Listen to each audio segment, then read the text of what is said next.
Voice with the NRP. This and every Monday, 8:30 to 10 p.m. Join host Stephen Semanas and the NRP candidates as they amplify your voice. Yes, we're here for another Monday with Your Voice with the NRP. It's Monday, February 19th, 2024. And with us tonight, Big Rohan Isles, coming in for the first time in 2024. Thank you as usual for joining us as you do every Monday night. Of course, it's here that political debate in the Federation reaches its apex. Those of you on the U.S. mainland, it's a public holiday commemorating the birthday of the first U.S. President, George Washington. In Canada, he celebrated Family Day on the weekend. And of course, here in Nevis. Welcome to all of you, and in the neighboring islands, the sister island of St. Kitts as well. We'll make our way up to 10 o'clock with Your Voice with the NRP. Good evening and Happy New Year, Rohan Isles.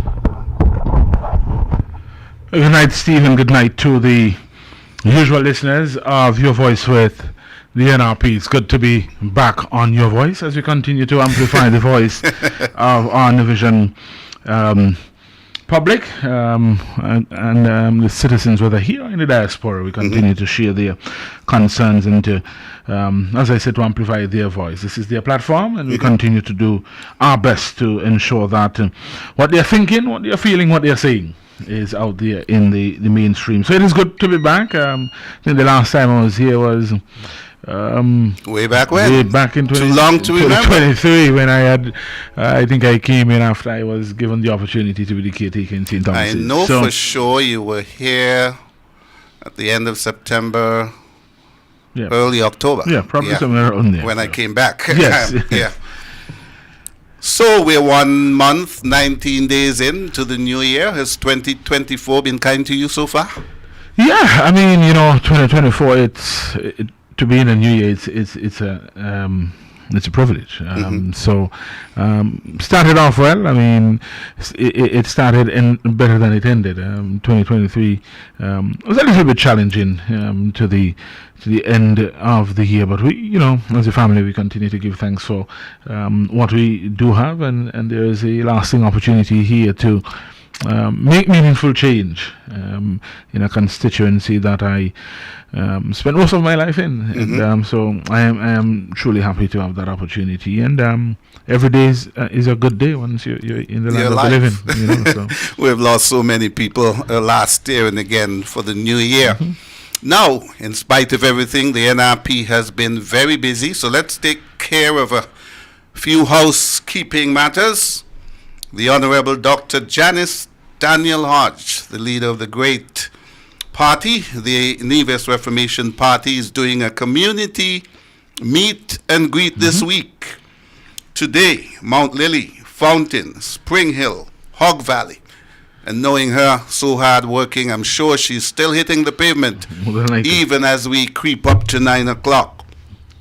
Tomorrow, it will be Butlers and Maddens. Wednesday, Bricklin. Thursday, Barnaby, Liberd Hill, Camps, Scarborough. And Friday, Rollins Pasture, Newcastle, Jones's Estate, Nisbet Settlement. And there's a note that the Honorable Leader may not be able to complete all villages on the same day. When this occurs, Dr. Daniel Hodge will continue where she left off the following week. So the NRP has been keeping busy, pounding the pavement. Rohan, I know you've been doing your walk-arounds as well. You call it your walkthrough. And February 15th, Cotton Ground Housing Project. February 16th, Clifton Estate. How did those go? Yeah, I mean, we actually started in Corrock Road. We spent a few days in Corrock Road, and then we transitioned to Cotton Ground and Clifton. And, it's good to be out. It's good to be back out, and I can say that constituents were eagerly awaiting the arrival of the contingent, and as I can say, the NRP support is alive and well in the constituency of St. Thomas's. And so for us, I continue the campaign philosophy that I started in Gingerland. That is about listening, and that has been good to us, and we hope that continues to be good to us. And we're about listening to the constituents and hearing their thoughts. As I would have said to many, we want to hear it, the good, the bad, the ugly, the indifferent.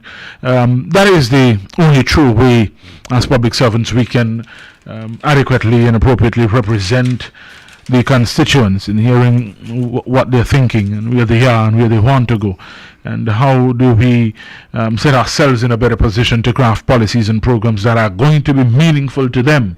And so that is what we continue to do. This week we are going to focus a little bit on list management, as we have some work to do in that area. Of course, we still face the challenge of having a number of dead individuals on the voters list, and we are intent on cleaning that up. And so we have committed ourselves to ensuring that a voters list in St. Thomas's is one that represents the people that are actually living there, and so that is part of what is going to happen this week. So that, and we're going to mix that with not formal meet and greet, but wherever they are, and we can have conversations with them. That is part of what we are going to do. So that is part of it. And see, while we're there, we started on the deaths that have occurred, and I just want to take the opportunity, my first time publicly, to extend condolences to those who have lost their loved ones, whether it is in St. Thomas's or across Nevis. It is not an easy thing to go through, and continue to have you in our thought and prayers, and ask you to hold on to God's unchanging hand. He's the one that is capable and able of seeing you through your difficulties. For those who celebrated birthdays and anniversaries, as usual, we are happy that you would have had the opportunity to meet another milestone, and hope that you celebrated the best way that you could. So, yeah, and, Steve, we're into the sports time. We'll get to that. We have to get to that. A message coming in from the party leader. Hi, Steve. Please invite persons to participate in the Moonlight Walk this coming Saturday evening, February 24th. We're having Moonlight. The party leader, her constituency, and the youth arm, they're collaborating yet again for Moonlight Walk and Barbecue. And I think the barbecue would be stationed in the Newcastle area, and then the walk is from Butlers down to the barbecue site. So for those who can, join us in a Moonlight Walk. I am hopeful to be able to attend that, and so it's good to be out, just casually mixing and mingling with our friends and colleagues. So quite a nice flyer as well. It says "Roar with me barbecue." Papa Wheeler still making the waves, even though we're approaching another Culturama. Moonlight Walk, Saturday, February 24th, 2024. The barbecue will be starting at 12 noon at Newcastle, and the walk starts at 7 p.m. and it goes from Butlers to Bricklin, and I see a cost $30 for a package. Yeah, I think $30 for a package. $30 for a package. I think it's just 30 packages, so I think after that, it's not a must. For those who want the packages, can sign up and get the packages for $30. And the leader says we'll be roaring for justice, transparency, St. James Primary School, etc., as we walk from Butlers to Newcastle. The NRP always seems to come up with some exciting activities. You're keeping busy. Yeah, I mean, that is part of it all. I mean, you put a little play into the hard work, but the reality is the team has that unique blend of experience and youth, and the creativity that lies our candidates has been seen, saw that through the campaign, and the things that we put forth as part of what we wanted to do for the island of Nevis and the people of Nevis. And so, yes, it's for us, it's very easy to create activities and plans that are going to generate that kind of interest, because for us, people remain the focal point, the center of whatever we are doing. And how does our activity impact them? That is what is critical for us, and so we continue to do that. And there are others that are on the way. We have some save the dates for a what they call it, a older dance for the those people who are past 35 and Over 35 over 35 dance. They have a very unique name for it. I can't recall that as right now, but there is that, and of course the women's arm will return with their brunch. The Mother's Day activity is going to be there as well.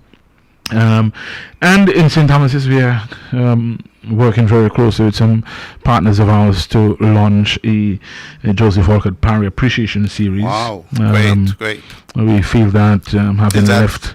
That's in terms of lectures or presentations? No, those are for, we are going to show appreciation, and so we're going to have just some community activities. We call them Rock the Block.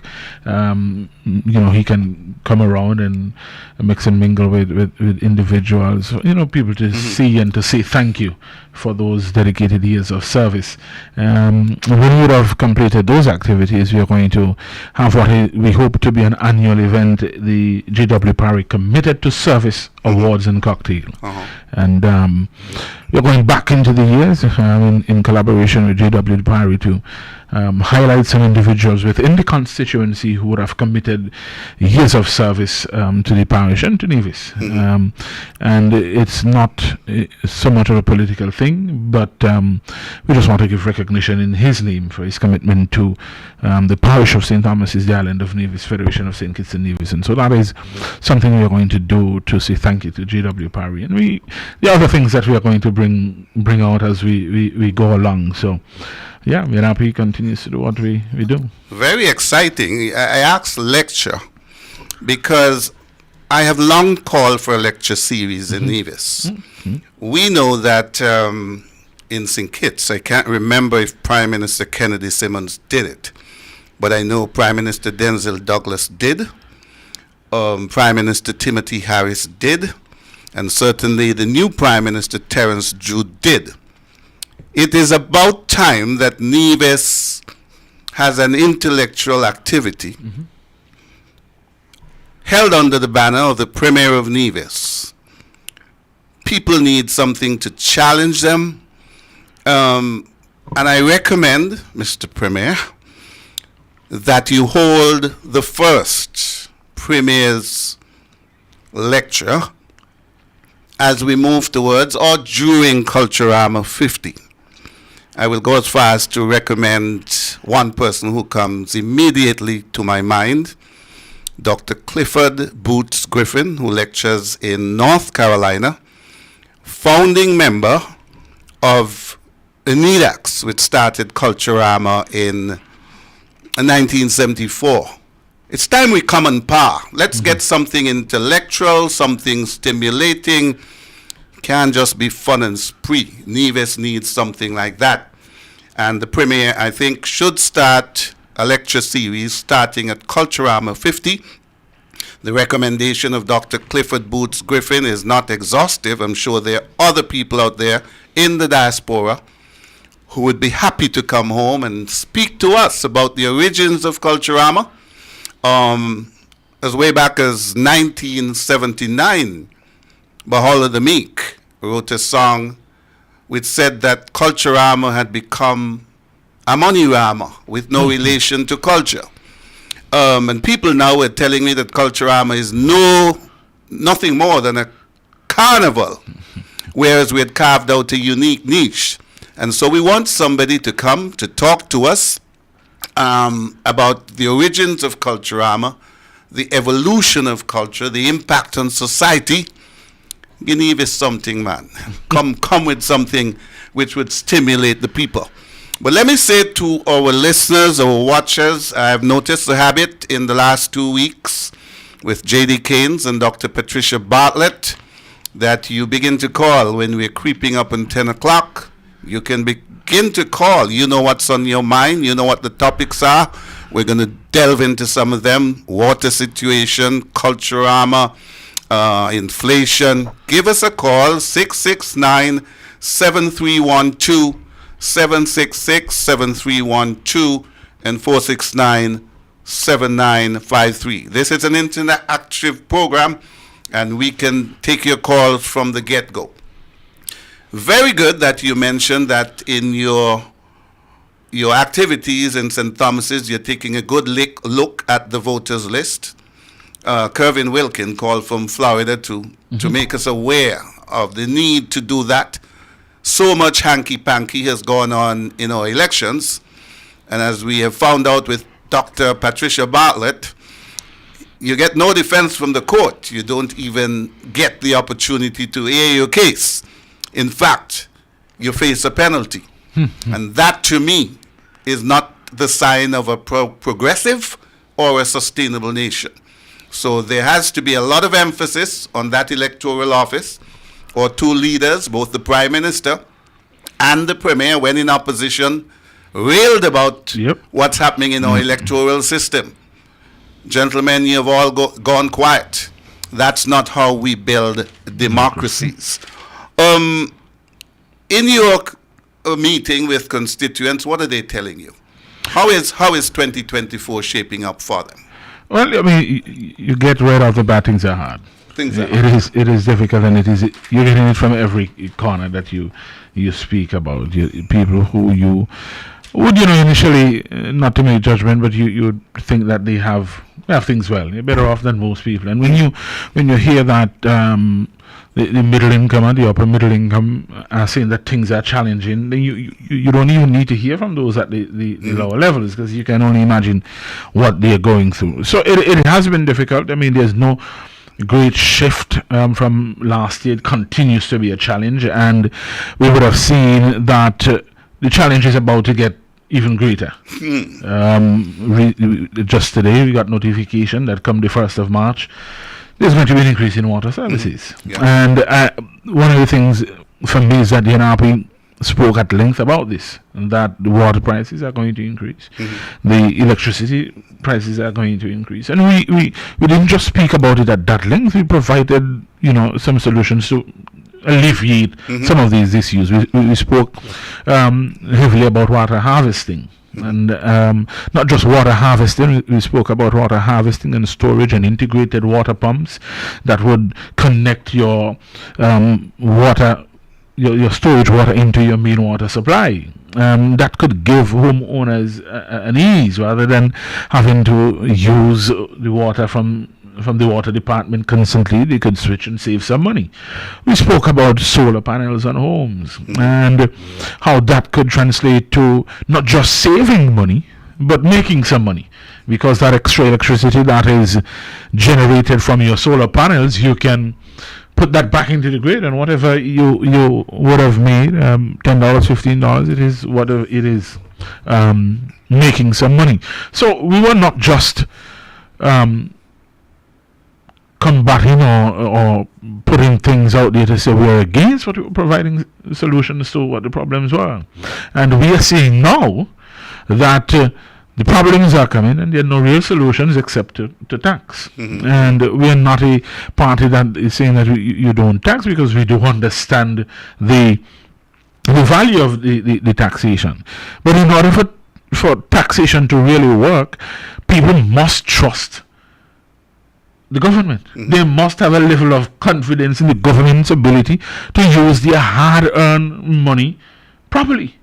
And without a shadow of a doubt, we know that many of us, the majority of us, do not trust this government. And so that is why you're going to find people are going to rail against the increase in water, and because they don't trust the government's ability to use the funds that they're going to make properly. I suspect this increase is to they say, well, to improve the delivery of service and something else.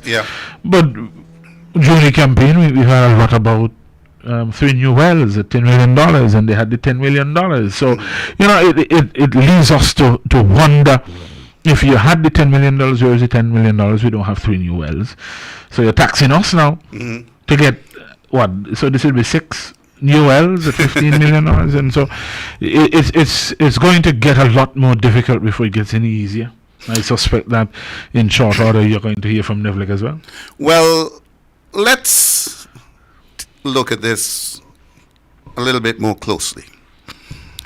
When the party leader was last here in December, and I think before her, the week before, Dr. Patricia Bartlett, they both called for a double salary for civil servants.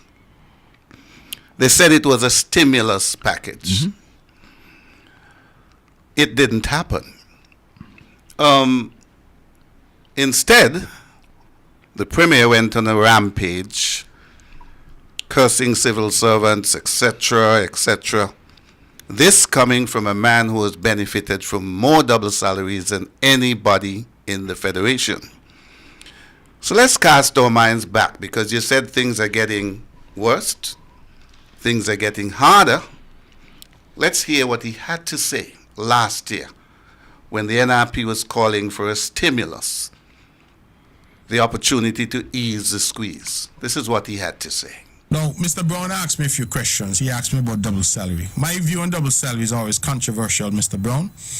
People tell me I'm going to lose votes, but I don't believe in this constant double salary to public servants, regardless of who work or who no work, who come work or who late every day, who take 2 hours for lunch every day, who don't produce. Everybody get the same double salary. I don't believe in it. I think we need to develop a system which rewards people for performance.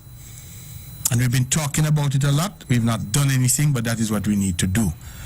If I could sit back and take off as much time as possible, take as much sick leave as possible, don't come to work late, come to work drunk, go out, do all kind of thing, and then come December, I get the same double like everybody else. Well, you know what that does? It demotivates the man who's willing to come in and work hard. He said, why should I bother to try? Because look, my partner, they don't do no work and you get the same money like me. Let's go to the phones. Now, he said he think we should develop a system. He's been in office for 11 years, but didn't do anything about it. But came at the 11th hour when people were expecting a stimulus. That's what he had to say. I mean, maybe you could answer this for me. On how many occasions prior to this last occasion have you heard him make the statements that he doesn't support double salary? Never did. He was taking it gleefully. And a lot of time, well, he's been saying recently he didn't take a Nevis Premier's salary for 22 months. Why would you take it when you're already double dipping? You were good. You were good. There was nothing philanthropic about that. Yeah, and I mean, that's the thing. I mean, I listened to him, and how many double salaries did he refuse?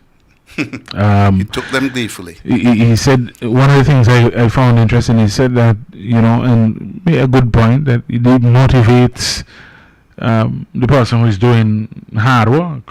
That is why the civil service is demotivated. I mean, you've got at the top not producing, and he's collecting on the double. So of course people are going to, well, if that is the case at the top, then why should I be bothered? It filters down. One of the things I found from me is that he made a lot of statements about different areas of civil service, and while he may be accurate in some descriptions, my question though is, if you know, and if you are privy to, and if your chief ministers, your chief secretaries, your permanent secretaries, your head of departments, your directors, if they know of these individuals, then why are we still having the problem? One guy told me that he got his job in the government because he was approaching a rum shop. So he's only going back there. I mean, and people took offense to it, and there were quite a few responses, on the byways and the highways, and people said, well, it's interesting that you would make certain statements when he have been seen in those places and he buys them drinks, and so it really is a level of hypocrisy that really startles and boggles the mind. To understand his position, but you look beyond it, really, Stephen. You could tell, listen, his government didn't have it to pay, and he was trying to find a way out of having to deal with an impending double salary. But it has been said, the double salary always comes from the federal government. So it's not that it wouldn't have been forthcoming if he advocated for it. But he didn't want any of the goodies to come to the people of Nevis. And he twisted the hand of the Prime Minister. Well, I mean, you have seen it. And Prime Minister, last budget, would have said an 8% increase is due, and I don't think divisions have seen 1% to the 8%. And one of the things I find interesting, and I hope that a little bit more teeth to it, is that the Prime Minister said that the benefits that are afforded to the people of St. Kitts, when he speaks of those, then the people of Nevis should have those same benefits. And so, if you gave an 8% across the board, then why is it the divisions haven't gotten? But the Premier said the federal government gave for the civil servants in St. Kitts. How often you don't work for them. So you look to the Nevis Island administration. And so why is it the Nevis Island administration isn't in a position to provide an 8% increase for the civil service in Nevis? If you look at how the pay scale rates go for St. Kitts and Nevis, you realize in many instances Kittitians are paid better than divisions. And they get an 8% increase, 8 on top of a 10, which we spread out to make 15 to give people some grandeur of illusion that the 15 is better than the 10, and then you can't add 8 to it. You say you're not going to collect from the contributory pension for the 3%, but that is why the Prime Minister gave the 3% plus the 5%. So they're at 15%, benefiting from 3% going to their pension, contributing to their pension, and we had 5%, 15% doing what? Well, I guess fair share only matters on certain occasions. Fair share was an emotional argument. I said that in 2022, and I'll continue to say that. There was no serious measure intent in a fair share argument from that perspective. It was an emotional argument to say, it is your money and you're entitled to it, and nobody disputed that. It was our money and we were entitled to it, but it's the manner in which we were spending and using the monies that we already had access to.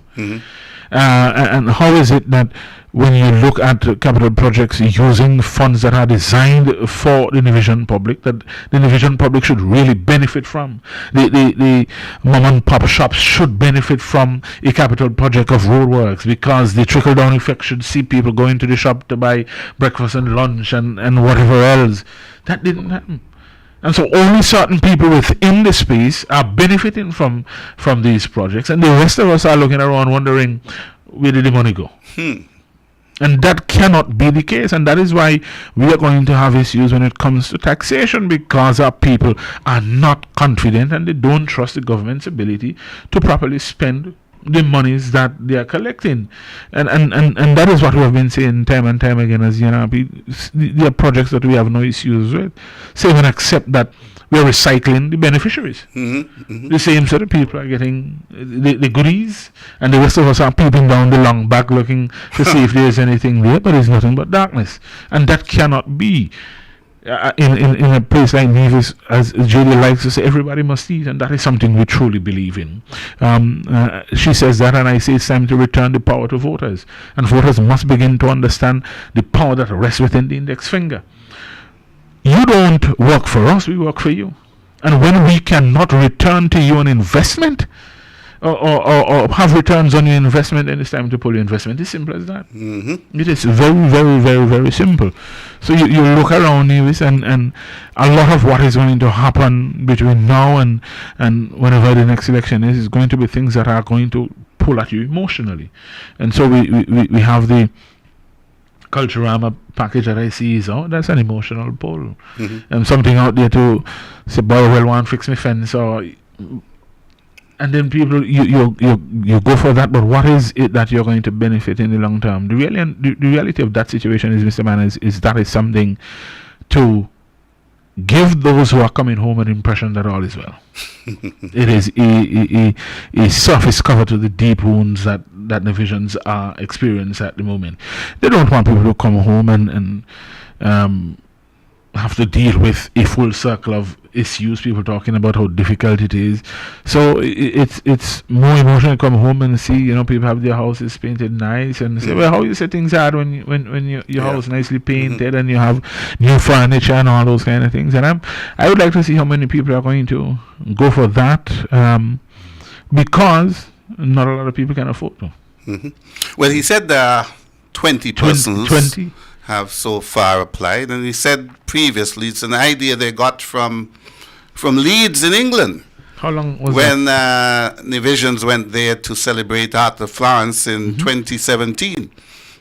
7 years ago? That doesn't even have to be an idea which originates in England. It can originate here to benefit the people. Yeah, but I'm saying you got that idea 7 years ago. Why now? Oh. Why not in 2018? Why not in 2019? Why not in 2020? Because Culturama 50 is going to be the big one. Now, you mentioned the increase in water. In case you haven't seen the notice, it takes effect on March 1st, next Friday. 30% increase for using under 2,000 gallons, so the price will move from $10 to $13. 54% increase for over 2,000 gallons, moving from $13 to $20. And they say that in part, this is to raise $5 million for the cost of constructing 3 new wells before Culturama. Now, you mentioned that in 2017, they had mentioned drilling new wells. New wells. But like everything else, they made a down payment to bid, and 7 years after, they're still tied up in court. They're just tying up our money, just as the quantity surveyor from St. Kitts, who has no name. No name. Has no name. But I've said on the previous 2 weeks, and I'm going to say again, if they can put a bottle of new water into the system by Culturama, February is done.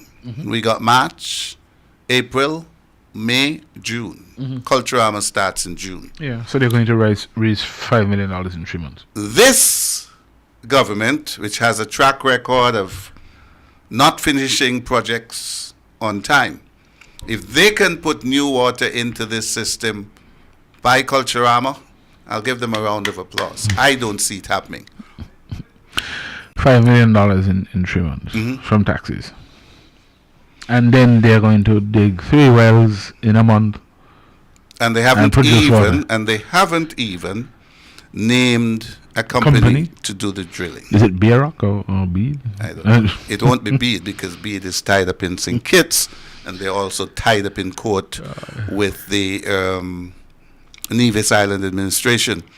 It speaks to backward planning, because we knew a long time ago that Culturama 50 would come. And to be trying to get water in the next 4 months, which won't happen, tells you that we're not very proactive in our planning. In addition to that, we've been warned for a long time. There's COP26, which Mr. Evelyn went to. There's COP28, which a delegation of over 30 from the Federation went to, minus any government official. But the world knows that because of climate change, we're getting less rainfall. Yet this government is using potable water at Indian Castle for 32 acres, and had already cleaned an additional between 30 and 40 acres for $406,000, which is again overgrown, and they have not done any water harvesting. I mean, I left teaching in 2015, and being the person I am, I pay quite a lot of attention in terms of social studies. You could go back as far as 2014, and you'd get reports of drought conditions, and these reports would come out yearly. And if you are paying attention, and if you're serious about providing water to meet the demands of the division public, then that is something you're paying attention to. You're paying attention to drought condition reports, because you ought to know, and you need to know the level of water you're going to get from the environment and how much you need to meet that demand. And you, of course, you have to have your forecast in terms of housing that you're going to provide, and the increased demand for water.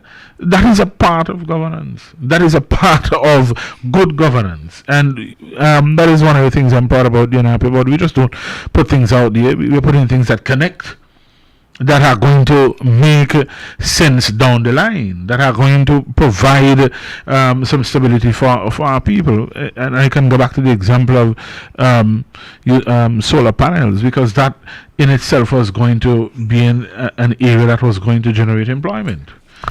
Because in terms of the solar panels, it had to be installed. There had to be maintenance of the systems, and Dr. Bartlett would have spoken about recycling and working on the batteries and those kind of things. And so we were looking at avenues that were going to provide some sustainability in terms of employment for our people.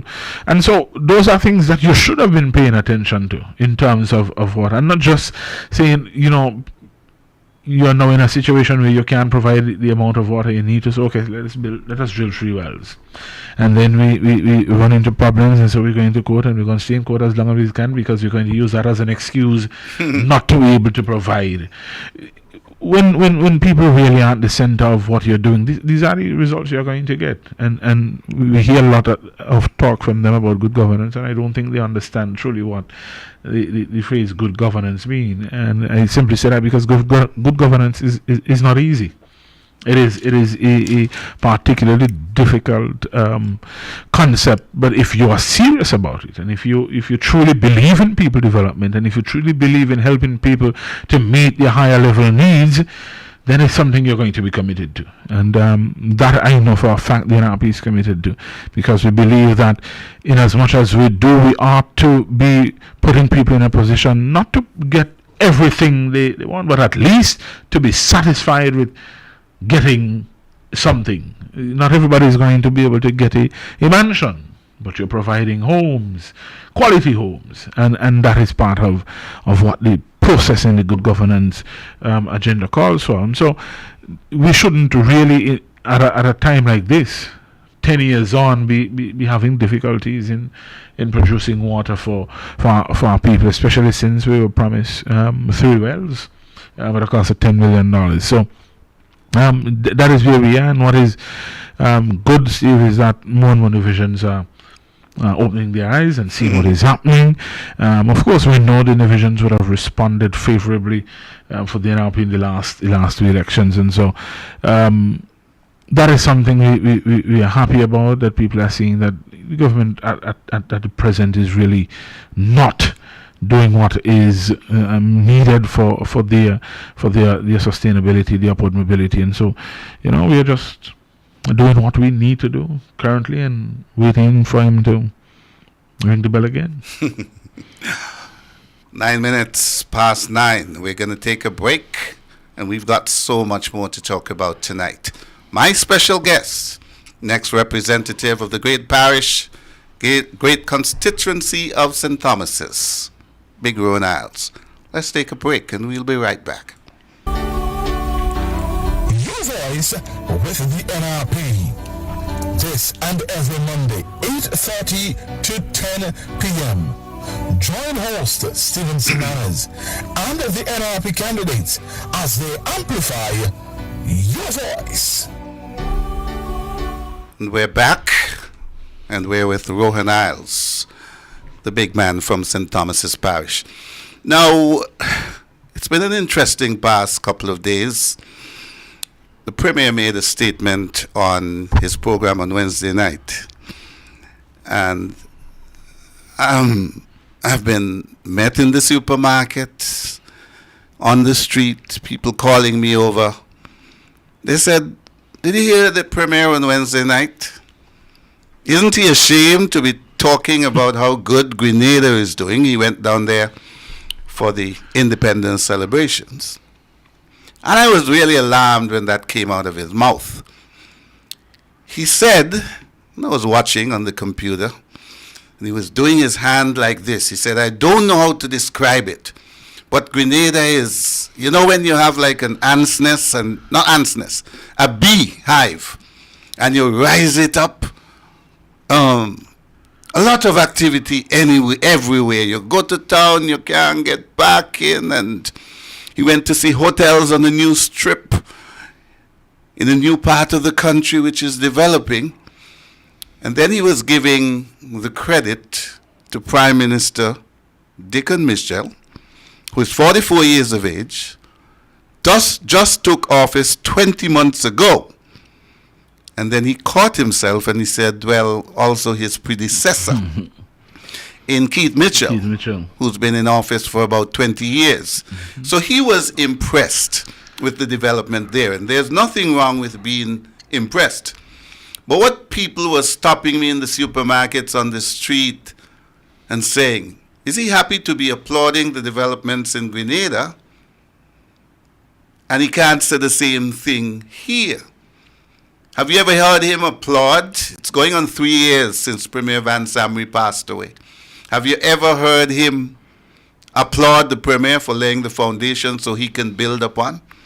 And when he tried to make comparisons of what's happening in Nevis, he said, do you all know that there's a vanilla farm?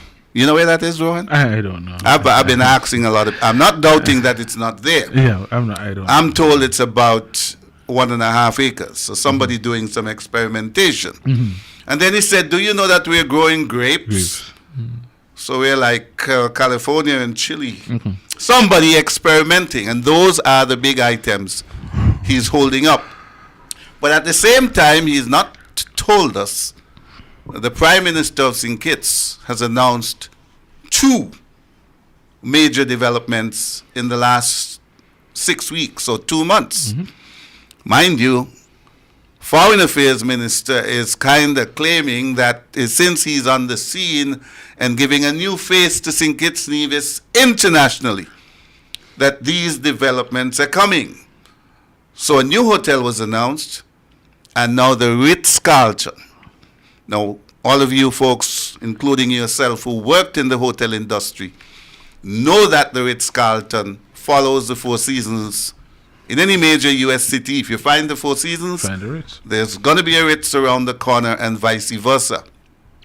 What did you make of his Grenada statement while telling us about vanilla and grapes? I mean, I don't normally watch, so I had to go back to see it. I mean, I found it particularly interesting. I mean, for me, it was as if there's nothing to talk about tonight on the show, so let us talk about what is happening in Grenada. And it must have hurt divisions to hear their leader speak glowingly about a Caribbean sister or brother doing so well. And, you know, we're happy for Grenada. But what about us? What about us? Don't we deserve something to smile about, something to boast about, something to be happy about? Don't we fit the mold of people who have longed for another Four Seasons or another resort? We have had so many promises to the point now where he doesn't talk about development. No. Well, isn't that a shame? Yep. Oh, I mean, who ultimately the partners in this is a public-private investment or is a direct private investment? It's them and you. So if you are doing, as you say, all of these things, then what is the problem? I am still trying to figure out what then is the problem. So many hotels being named, none coming, and then I hear him say the Amman may be coming back and something else along the line. What is it that as a people we would have done so terribly that this is the level of punishment we're being meted with? You go across to St. Kitts and here comes the Ritz. I think it's the Liamiga Resorts, and then there is the one before that, and I recently understand that the one before that is already talking about expansion. St. Kitts across the Nevis here. What is so different in the spacing that kind of level of investment can happen in St. Kitts, and we can't have it happening in Nevis? We boast highly of our level of commitment to service. When people talk about service in the industry, divisions are the apex. But that is not translating to anything with this government. Absolutely nothing at all. But he come telling us about Grenada, spices left and right, and all of the wonderful hotels that are showing up in Grenada. Yeah, he was trying to throw something at Timothy Harris because he said he went to see The Sixth Sense. The Sixth Sense. He really wanted to tell us that it slipped out of St. Kitts and went to Grenada. The one and only never slipped out.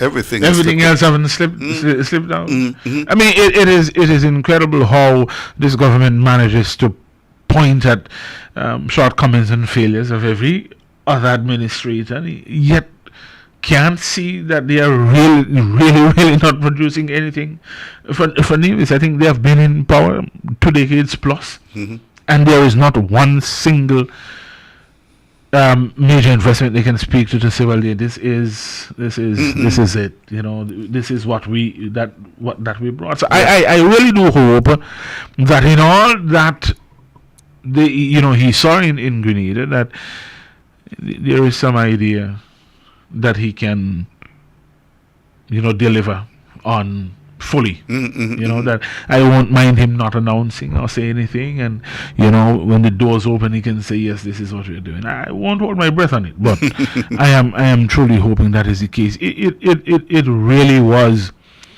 difficult to listen, because our people deserve to have those kind of things to celebrate to as well.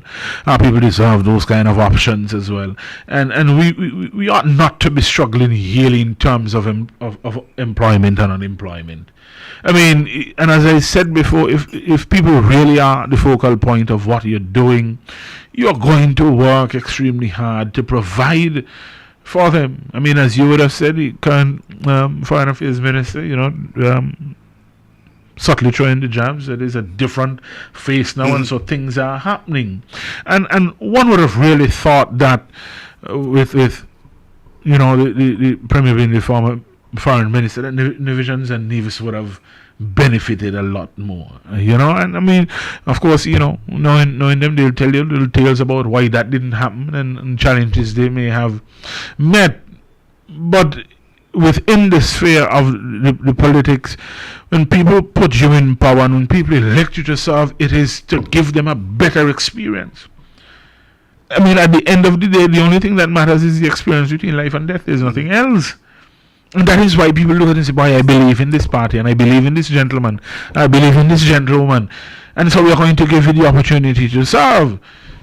When you don't deliver, and they give you an opportunity again and you don't deliver, I mean, come on, you shouldn't be going back to ask for another opportunity when you have constantly said and shown the people that you really don't care too much about them. And that is what the people are saying, that this government don't care about people.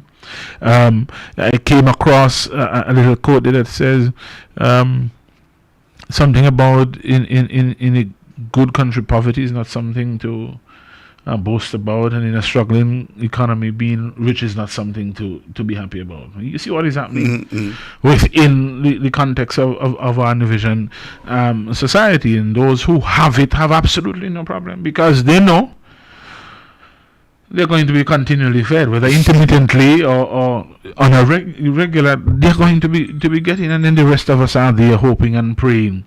But I want to challenge divisions that the as I would say, the pot is there for everybody to eat from, and we want you to find your space, the equity and the equal share. We believe and we know and we are confident that as a party we can provide that. That as divisions you can feel comfortable with an NRP-led administration, because you know you're going to benefit. You don't have to wonder about it. You don't have to think too hard about it. You don't have to look far and wide for it. You know that the people who you elect on an NRP platform are going to work tooth and nail to ensure that whatever is there for people to benefit from, that everybody is going to get an opportunity. So it was tough to listen, knowing the situation we are in. No new hotel, no completed development. Close to $1 billion and change, and so it's hard to hear and to know what is happening. We could go further. I think we've got a caller on the line. Good evening, caller. Good evening, caller. Not hearing that person. Hello. Okay, I don't know what's happening with the cell phone. Let's switch gears and let's talk sports. It's the sports season. Very special time for you. I see your colleague, J.D. Keynes, marking out her track. Says she's going to run in the parents' race and all that. Spending a lot of time on the track these days. Yeah. How is the track season shaping up? Track season is good. It's always good fun around this time of the year. I'm waiting patiently. She normally takes jabs at me, and she would congratulate my children in their mother's name. I don't know why, and then of course, Interprime is going to come, so I'm patiently waiting for that. I don't suspect that I would have had the opportunity to go to Charlestown Primary Sports, but I now see that that's tomorrow. There's a parents' race. I think the caller is trying to get back in. Good evening, caller. Welcome to Your Voice with the NRP. Something happening with our phones tonight. Caller, I don't know what's the challenge we're having here. I realize you're trying to get in. Caller? Wow, our phones are acting up again. Continue. Yeah, so I see they have a parents' race, and she has said she's going in the parents' race, and I saw her doing some little warm-up activities and little training there. So, here's Spot, get on over to the Charlestown Primary School Sports, and let's see if the training has worked for her. I'll be rooting for her to finish the race and see how she does in that. In terms of my little bunch, my son who is now in kindergarten, I have a daughter in grade 2 and one in grade 4. So it's always an exciting time for us. My wife more so than me. She goes into another gear per se. But last Friday, there was a cross-country day at St. Thomas's Primary School, and I want to extend congratulations to the teachers for having a successful event, and to the students who did extremely well. So my son in kindergarten, I would have loved and preferred if he was on Eagles, Orange Eagles. That is the color, Mr. Banner said. I was a house teacher for all those glory years, and he follows his older sister, so he wanted to go on blue.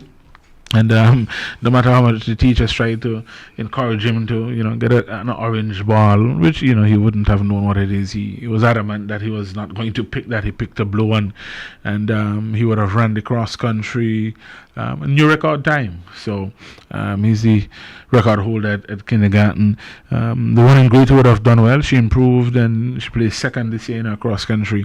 And the older one, older daughter there in grade 4, she continues to be undefeated in her cross-country runs. So, a good day for let's the try this again. We're having another caller. Good evening, caller. Hello. Just not getting anything from our cell phone callers, and I'm not sure why that is. That is regrettable. Maybe we can try the landline, which is 469-7953. Now, for the 6th or 7th year running, we're going back to the athletic track in the same condition. Last year, of course, they built a viewing area, a VIP stand.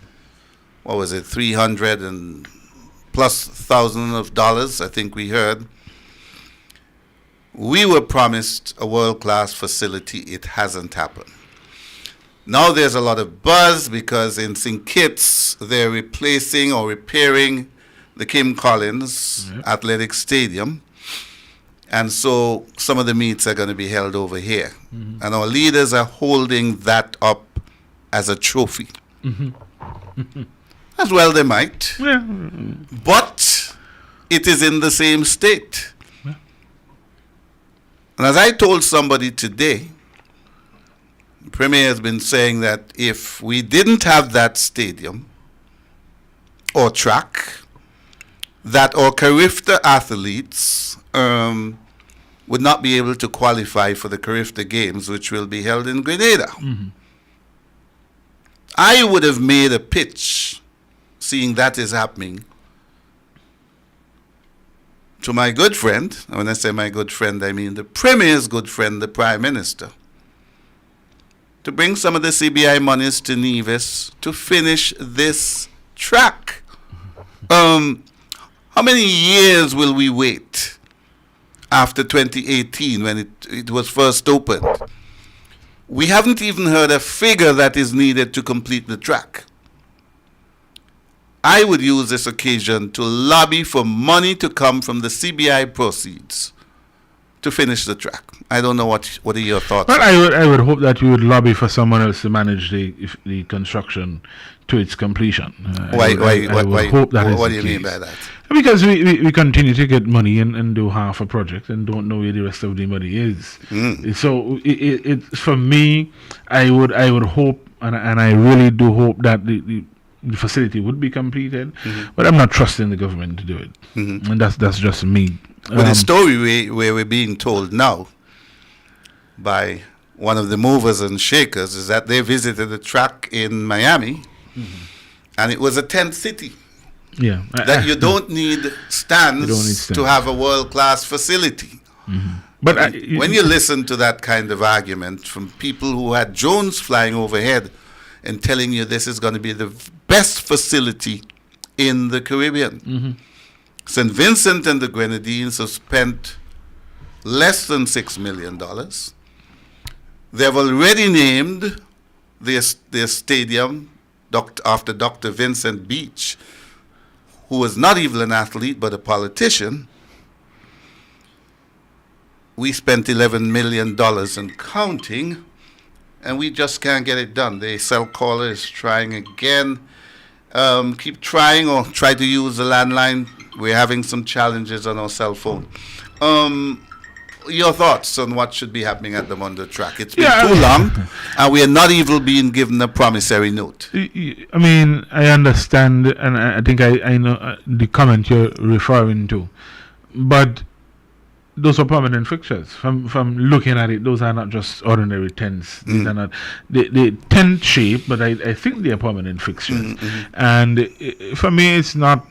I don't get that was the full story, because I don't see that there is a meet at that level and you don't have change rooms and bathroom facilities. And if you look closely at the picture, you can't identify on either side that they have those. But if you look in the corner, there are buildings there may very well be part of the facility. That isn't my concern. That is not what we were promised.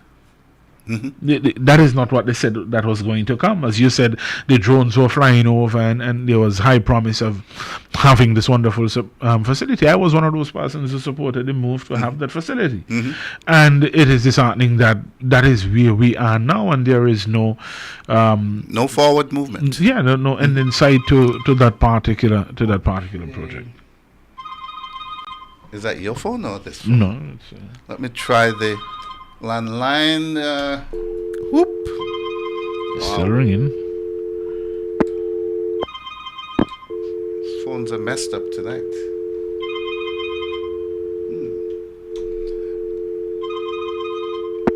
Hello? Hello, caller?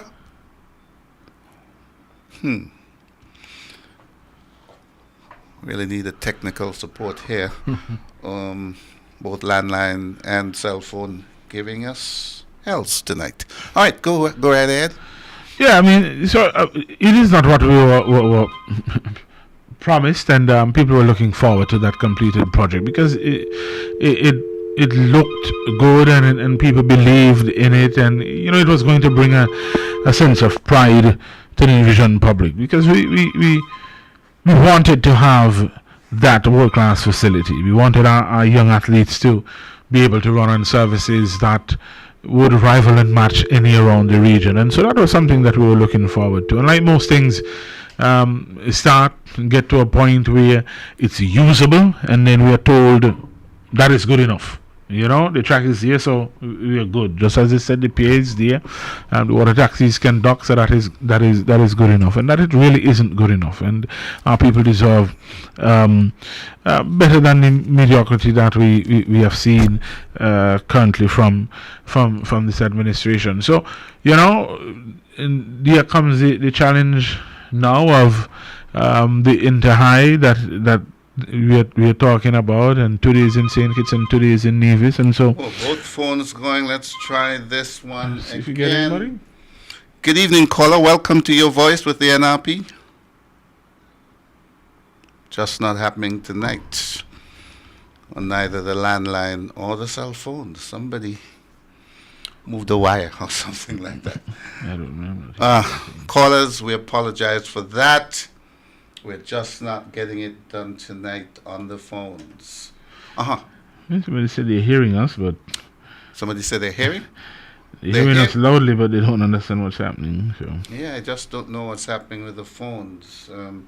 So go right ahead with the it's a full week. A lot of athletic activity at the track this weekend. Yeah, it is. Charleston, as I said, Charleston Primary comes up tomorrow, and then I think Joycelyn Library Primary is somewhere along there as well. Thursday, I think.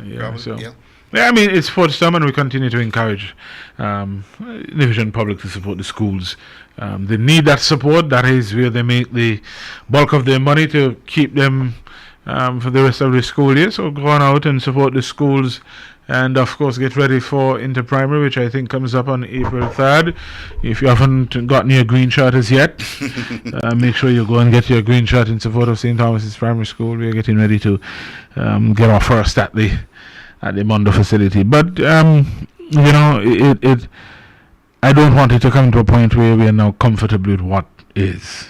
And so we have got to continue to agitate and to ask for what we deserve, and that is a completed facility there. Last year should have really been a lesson in why it is, or why it was, and why it will be important to have a completed facility. I mean, we had students who got proper wet because they were sheltering in 2 10 by 20 tents that were leaking at its center, and so I really do hope that there is a serious endeavor to complete the facility. I been there to see a few practices. It look like they are doing some innovation to the MC stand. Oh, yeah. So I guess that is where the focus is this time around. So. Okay, well, we hope for a good season. Any idea if the athletes from here who have already qualified for Carifta? I think there was, and I'm not sure of the name, but I think there was a invitational here, and two athletes would have qualified in track event, in field events, but I'm not 100% certain of the names. I think one was from St. Kitts, one was from Nevis. And we've got quite a few athletes on the American circuit. There's Tiana Liebert, there's Shamali Newton. And I saw Timothy Keynes, his son. Ran an excellent 600 there. And I must give credit to those division athletes and sport enthusiasts who are doing their best behind the scenes, not just in track and field, but in football as well. And we saw quite a number of Bath Village footballers who would have gotten the opportunity to move on. And I'm very happy that the work that they're doing is coming to the fore, and people are getting benefit from that. And that is something as a government we are going to support 110%, because we understand that we may not necessarily be able to do it all, but we want to support people who are in sports management and who want to set up sports management businesses to ensure that our young people can be exposed to those kind of opportunities. And so kudos to Jamie Claxton and Maritza Williams and Chauvin Green there, who would have done his bit in that regard. And that is something, as I said before, that I know we are going to support fully in terms of getting our young people out there. And for me, with 2 young children who absolutely love sports, track and field and football, and they take off their grandfather in that respect. The genes skip me, obviously. But yeah, I mean, if we can, even if it's 1% and it makes a difference in one person's life, that is what we intend to do. And so, as I said, congratulations to them. And yeah, I mean, these are the kind of investments we want to make, not just in the physical, but in the human capital. And we hope to marry the two so that our young people can see the benefit of having a completed stadium. What does that mean? Putting the stadium to work for itself. The stadium at a completed level would have meant that we would have had more opportunities for regional and international meets. It would have meant that we were going to be pushed in a direction where we needed to increase our room stock. Currently, I don't think we even have 400 rooms in terms of our stock. And so it is going to be difficult for us to be able to, one, not have a completed facility, and to not have the room stock to get those kind of activities on the island of Nevis. And I think that was the intent and purpose when they sold us the stadium, to have those regional and international activities. And, maybe and just maybe it will have to be an NRP government to complete these facilities and to give Nevisians something again to be happy about, to smile about. Nevis has always been leaders. We are known as the Queen of the Caribbean, and unfortunately our crown is now tilted. Does it surprise you that somebody like Shervin Green, who has done so much at Monroe College with the Mustangs, I don't know if I've missed it, but I haven't heard of him being invited home to help our athletes? Or even Maritza Williams, who went to the Olympics in, I think, 2008. It shocked me no ends. The other day I was at a function, and Kim Collins' sister was there. And I said, I haven't heard anything about Kim recently. She shook her head and said, he packed up and moved to the United States. I absolutely think it's a shame the way the people of St. Kitts have handled Kim Collins. You cannot have an iconic figure like him being so frustrated that he packs up to go to the United States, who have many coaches over there, and we are not utilizing his abilities. We got to take a serious look at ourselves. Yeah, there's an old saying about something about a king. A king has no honor in his own country. I mean, it's unfortunate. St. Kitts should be ashamed. You asked about Shervin and Maritza. And we're going to try again one more time. Good evening, caller. Welcome to Your Voice with the NRP. Same problem. Technician, I'm going to advise you tomorrow morning, take a serious look at your phones. It's just not happening tonight. We were looking forward to a very busy night, and there are no technicians in the studio, so myself playing a bit of a technician, it's just not working.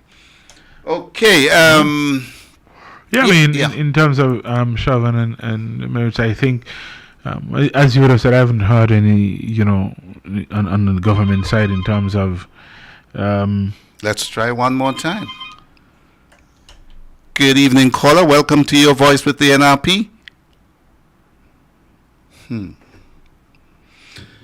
Wow. No way, caller. Sorry to disappoint you. It's just not coming through. Just not happening tonight. Yeah, and I think what they're doing is on their own, recognizing the importance of opening doors for young people, doors that were open for them, and that is why I'm particularly pleased about the way they have continued to do what they do, and it would mean so much more if, as a government, we would provide avenues for these kind of things. We know how important scouting is, and they have the connections, and it's not going to take much from us to set up scouting scenarios for our young people. And I think that is the direction the SKNFA has gone in terms of scouting and providing opportunities, and that is part of what is required when you put your hand up to say, I am willing to serve. Ultimately, as I said, the physical and the human capital must marry. They must make sense. They must connect. And so that is something, as I said, that we're willing to support. Another aspect that we are going to work on is the upgrading of our coaches. And we talk about upgrading the facility. It's no good if our coaches are not at the levels that they can be. And it is for us to provide those opportunities, to say to our coaches, listen, we are going to grant you the opportunity to be level 1, level 2, level 3, whatever the levels are in coaching. And all we are asking is that that investment we have made in you, that you in turn make that investment in our division students. And so, I mean, the NRP is standing by. We're going to continue to agitate and to push and to encourage our young people wherever there are opportunities in sports, whether it's football, cricket, athletics, to take them. This is going to be the last time we'll try this. Caller, let's see if you're all lucky charm. Welcome to Your Voice with the NRP. Still not happening. We might as well give up on that. It's not happening for us tonight. 20 minutes to 10, that's all the time we've got. So we're going to talk Culturama. Over the weekend, I saw a wonderful video featuring Nikisha, I think, Stapleton, the granddaughter of David Freeman, the maestro, and daughter of my good friend Elroy Georgie Stapleton. The tourism department is using her as an influencer, and the video was done, I understand, by the brilliant Brighton Nisbet. Very good work. Yeah. I need to applaud them, both the tourism department and the Brighton Nisbet, and I understand there are many others to come. That is an aspect we need to applaud. Yeah, I got a glimpse of it while moving, and I agree with you. It's good video, it's good content, the quality of the work. Brighton has emerged as one of those super talented videographers, and I hope that as I continue to say, that we are taking stock and looking and seeing where we can make proper investment in our young people, and so that ultimately Brighton and others like him can become leaders in that department, and that we don't have to look far beyond our shores to get the quality of work that we desire, because these young people are putting it out there, and that is what we have continually said. Let us create the environment, let us create the atmosphere for our young people to thrive, and that they can compete with the best of them anywhere in the world. I said that during the campaign, and I said it because I believed in it. Our young people are just looking for opportunities. Yeah. And that is all we really have to do, to provide the opportunities, and let them go on out there. And if they so happen to meet roadblocks, then we are there, constantly behind them and encouraging them and providing solutions where we can. But the opportunity is all they need. Erlene used to say, extraordinary things can happen, and ordinary people are granted opportunities, and that's just basically what it is, and getting the opportunity. So I was particularly pleased to see that and to hear that it was young Brighton who produced that. Yeah. 4 months out from Culturama 50, though, how are you feeling? How are things shaping up? Well, it seems like another ordinary Culturama. Ordinary? We get that this Culturama come in, and for me, I would have thought that at Culturama 50/50 is a big deal, that we are releasing a calendar of 50 activities in 50 days leading up to Culturama 50.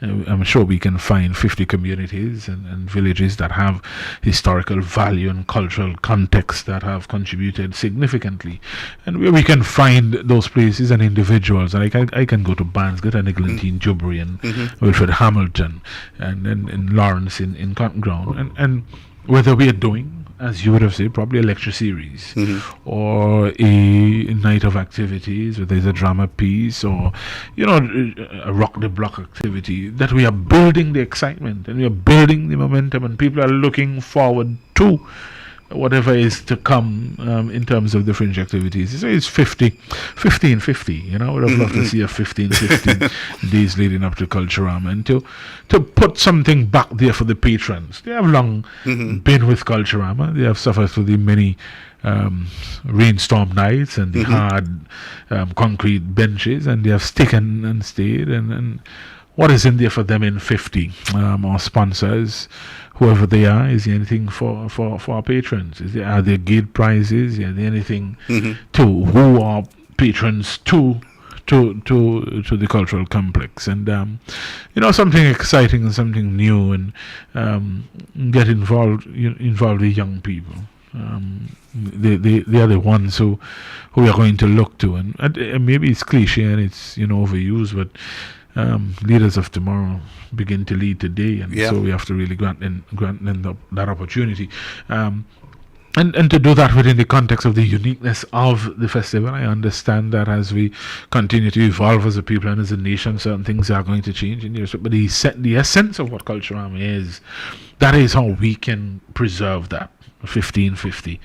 Focus on muckajumbis or focus on clowns, and an opportunity to teach Giant the Spear and cowboys and all those things that people are saying that are long lost. Maybe Kaiso workshops, soca tents, and so there is something in 50 days leading up to Grand 50-50. But I support Culturama, and for the last 3 years I've been playing mass. I have seen it. Yeah, I do, and it's you can't speak about it. Just speak about it. Let people see that you are about what you are selling, and so. This is the landline, and we're going to try this for the last time. Wow. Gets killed right away. I really thought that we'd be seeing more. You use the word build momentum. Well, that's a word which has disappeared from the lexicon of division politics, especially coming from the government side. But I get what you mean. Here is Black History Month. Another 10 days to go. I know there are some people feel that Black History Month is an American thing, but we have chosen February for whatever reason. February could have been used for an exhibition, a Black History Month exhibition, which highlight the people which you mentioned: Hamilton, Jubry, David Freeman, Annie Mills, Archibald, Jogo, and it could not only be visual, but it could be audio as well. See some of these people playing their fife, blowing their fife, etc. And that would be part of the build-up. You're educating the young people of the cultural art forms in our country. And as you said, you could have workshops, etc., etc. I'm not seeing the sort of things that I would expect to see leading up to a 50th anniversary. Sorry to say, but unless things change fast, this looks like it's going to be much of the same. Yeah, I mean, I really do hope that we are not trying to, or we're not going to try to wait until that mean 2 weeks or 2 weekends and try to cram activities in there. I really do hope that we're really going to look to spread out our activities across time leading up to the main weekend, and there's so much we can do. It doesn't have to be extravagant. It can be very simple. People are going to appreciate, especially if we take 50 across Nevis, and as we would have said, to place it in areas that would have that cultural value and that historical context, and celebrate our Anivision people. I think we have enough Black history heroes within our borders to make that work, and it's something we can do. I mean, it requires just a little creativity, not much, just a little to operate outside the box and to. So let us try this. It's 50 years. Yeah. We've been here for 50 years, and 50 years is it's a milestone that is worth celebrating, and so we do.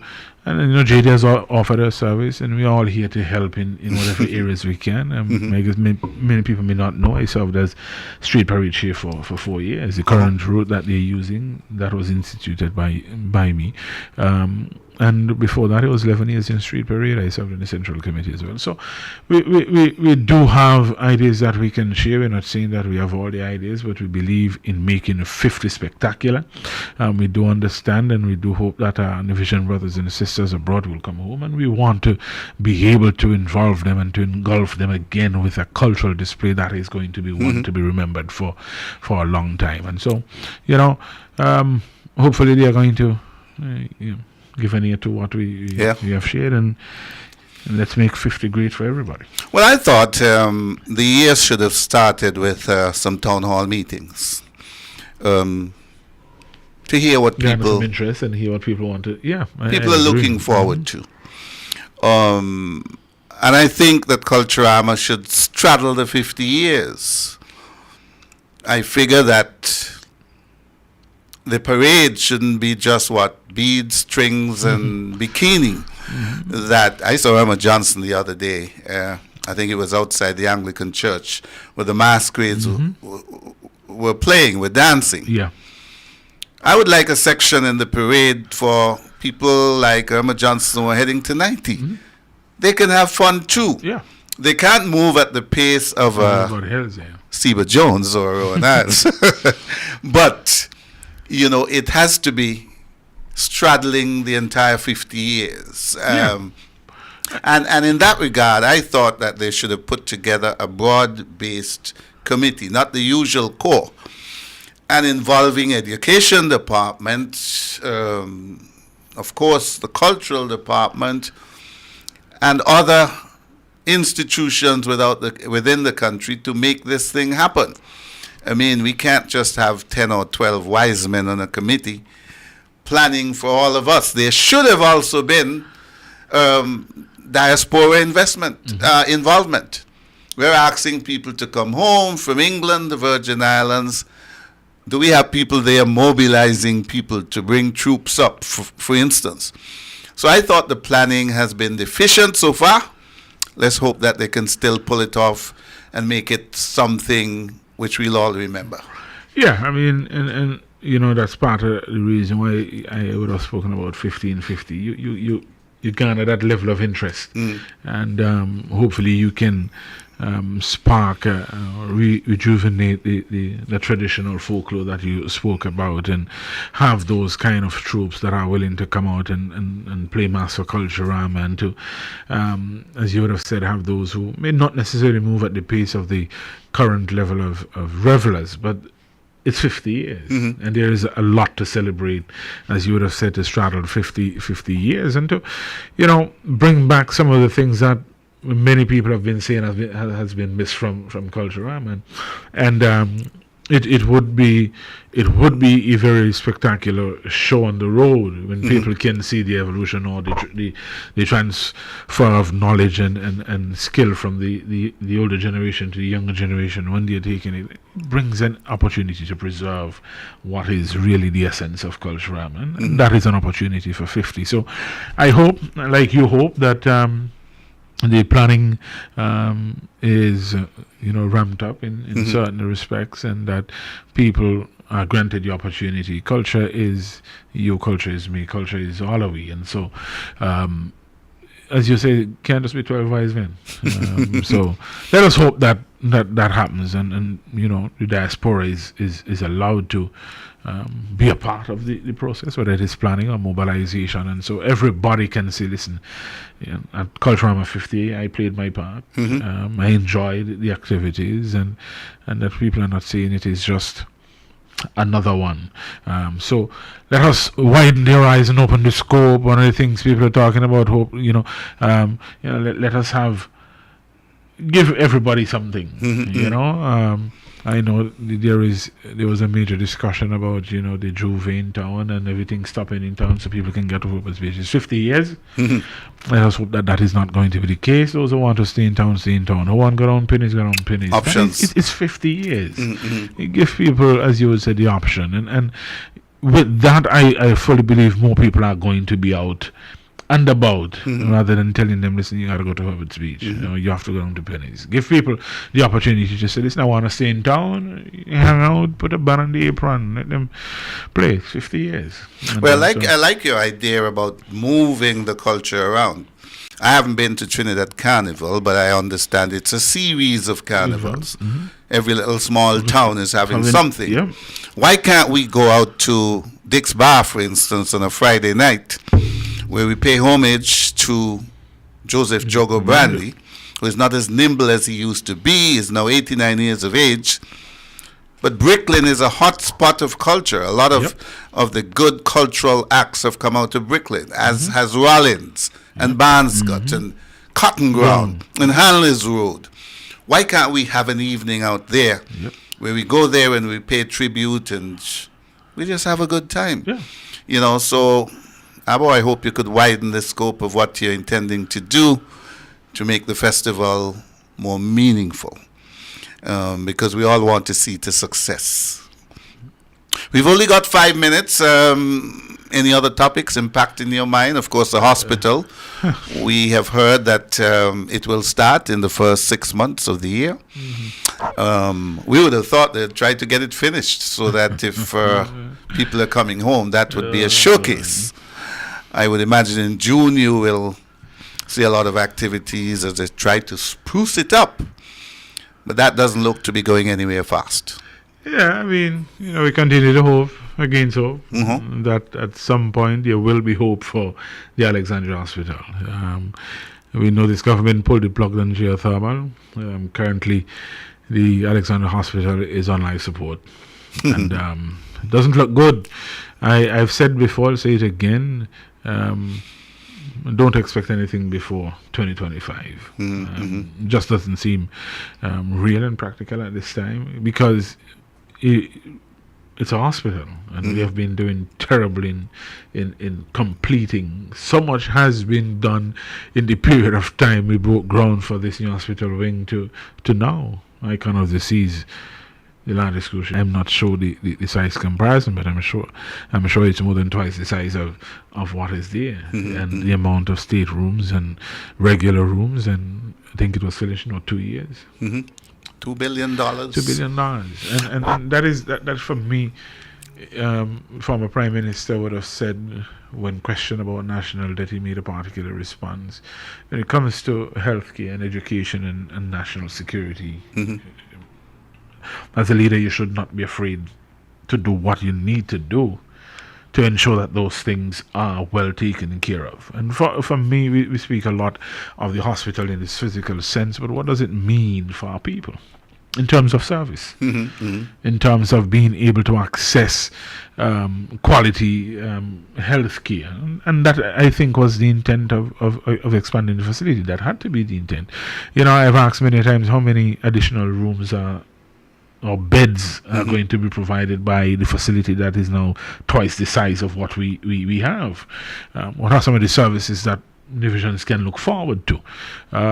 And we haven't gotten answers on those, except to say, well, it's bigger than the current facility and all these things. So, you know, when you can pay a quantity surveyor to give you the final readings to complete a facility as a hospital, not a playground, not a horse racetrack, not a dog farm, not a poultry farm, a hospital. And you can't get what you paid for, but you do nothing about it, because the quantity surveyor doesn't have a name and don't have an address. And so you have absolutely no problem with that. You have taken the money of the division public and you have given it to someone, and there is nothing for it, and that is fine. And so you hire someone else from, I think it's Miami. To do that for you. And for me, it really shows a complete disrespect for the division public. That means, that's, for me, simple as I can put it. This is a hospital. I think people know this is a hospital that you're talking about, and you're looking to provide services to our people. Look at it, that you have the hospital and you have to put your MRI machine in a container. Because for me, I think they should just stop I mean, the people give them an opportunity again, but I believe they should just pick one thing, even if it takes them 5 years. And complete Yeah, it. just pick one thing and complete that, and say we would have done that. We are winding down, but I want to say to the Univision public, thank you for keeping Nevis afloat. It is nothing that this government has done that has kept Nevis where it is. Univisions are people who, that pride level is very high, and they believe in hard work and honesty, and that is what is keeping us afloat. They continue to work hard. If it means 2 or 3 jobs, they continue to do what they need to do, and that is why we haven't fallen too far in the Vision people, and we, the NRP continues to support you, and I continue to say, hold on. Hold on. We've been asking you to hold on for quite a while, but hold on. That change that you desire is on its way, and a new day will come. That silver lining on those dark clouds that you see, that is the NRP waiting to rescue you from the darkness that you currently live. Thank you very much. 1 minute to 10. I want to humbly apologize to our many callers who couldn't get in. Just couldn't figure it out. Technicians will have to tell us tomorrow what went wrong. We really would have liked to hear from you. So much to talk about. But I urge the Visions, go out, support the sporting activities. It's our sporting season. Even though we need water, let's hope it doesn't rain. Well, there can be pandemonium on Long Point Road. Support Culturama. Yep. All hands on deck. Yep. So 50th anniversary, and we've got to make it big. And so let's do what we got to do to build our nation, to build our country, and hope that we can move to the next level. That if a Grenadian comes here, he will say that Nevis is looking like a beehive. You know something? When we were kids, we used to go out to the bee bush with a matchbox, and we'd capture the queen bee or the worker bee. Maybe the Premier should have brought some bees back. Do the work? From Grenada to help get some work done on Nevis, so that Nevis could be described as a beehive. Far from it at the moment. Good night. Thank you for joining us. You've been listening to Your Voice with the NRP for Monday, February 19th. Again, a big apology for you not being able to access us via phone, whether landline or cell phone. Humble apologies, but next week we'll have it all sorted. Good night. Your Voice with the NRP. This and every Monday, 8:30 to 10 p.m. Join host Stephen Semanas and the NRP candidates as they amplify your voice.